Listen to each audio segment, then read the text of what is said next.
been a fan of interesting and unique firearms, some of these being the Steyr AUG, P90, the MP5, the MP7. These are all just things I wanted in my collection, but I could never afford. But I found an interesting solution around that problem, and that is the MP7 at home.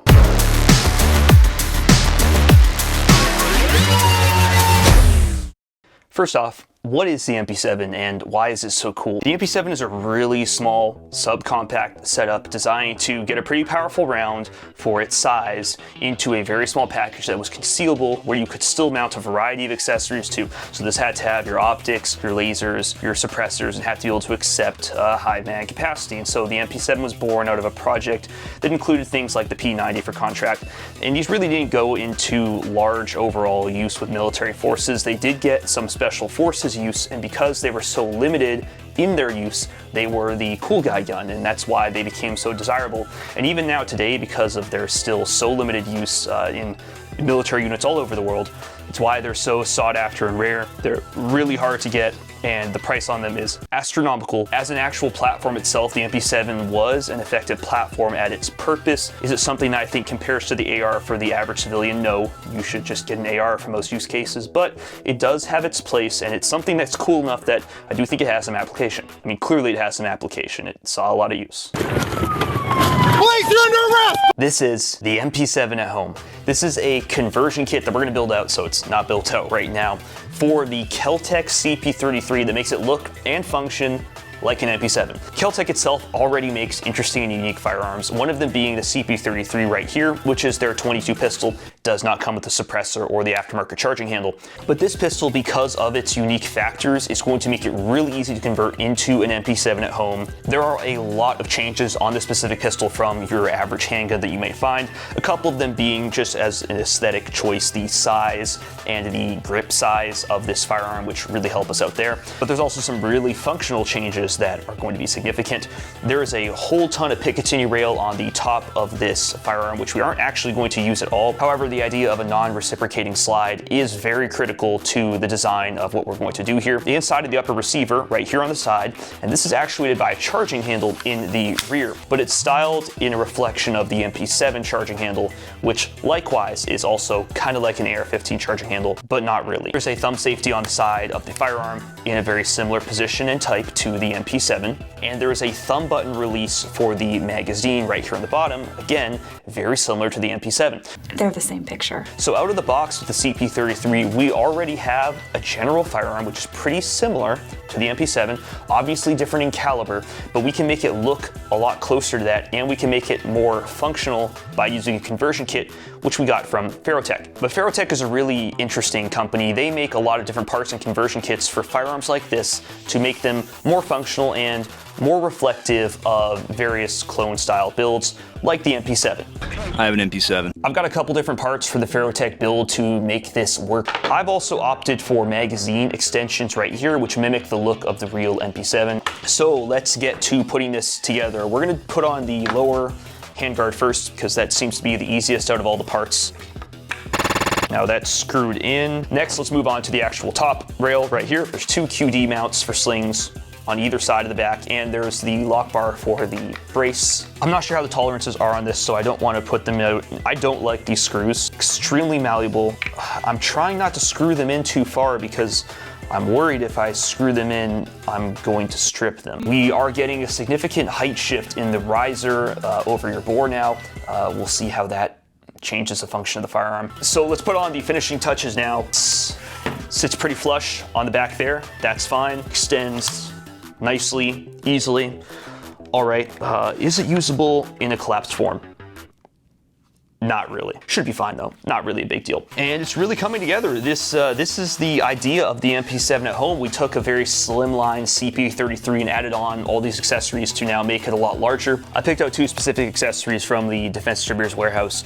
The red dot is pretty simple. It's just a hollow sun AEMS. It's a pretty big box style reticle, but it fits the frame well, and it has enough of a riser height on there that we don't need any aftermarket risers in order to get at a height that will clear our laser and be usable with the setup in general. Might as well well go that way. So hollow some aims, and the laser flashlight we're gonna use is the Geo4 Pro. The Geo4 Pro is a 4-in-1 unit, so it's got a white light, green laser, IR laser, and IR lamp. If you want to support the channel or pick up accessories, we have both of these available right now, as well as a whole ton of other accessories at the link in the description, defensedistributors.com. I guarantee you there's something you want on there.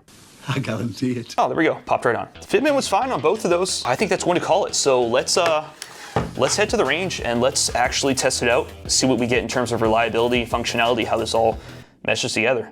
KelTec did some interesting double, triple, quadruple stacking with these mags. They've got a double stack on each side of the middle pole inside of this mag, which is cool. I think it's an interesting design, but I don't think it's very reliable. It's just a weird system. I mean, it works, but we got a quad stack going on in there, and it doesn't look very good. It's gonna aim for the center of that target. My targets are a little crap because I forgot good targets, so we just have some pieces of paper stacked up there.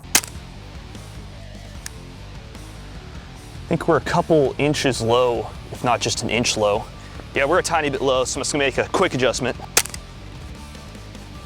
right, let's check that out. Barely any movement. Sometimes optics like these, you gotta do a few taps on them. Normally I care about how much ammo we use to zero, but we've got so much, and it's 22, it doesn't really matter. All right, overcorrected, and we'll make the shift right now. Oh, I see it already. Yep, we're good enough. So I'm gonna put some paper up and we'll get started. Since I forgot my papers, I've drawn a very crude target, as you can see down there. But it'll serve for the purposes of this video. So let's do some movement tests now. Let's see how she actually runs and performs. We still have some ammo left, so that'll be good enough for a reliability check on that. It's been doing fine so well, but we'll have to see under movement, taking quicker shots. So let's get the camera set up for that. All right, so now that we're out with the tripod, I'm gonna do some very simple movement drills, just to see how this functions, how I like it on the move. We're gonna take some couple shots, maybe 3 from this barrel, move up to that barrel, move up to that barrel, moving in close to the target, and we're just gonna see how we can place on there those overall groupings. So let's get started.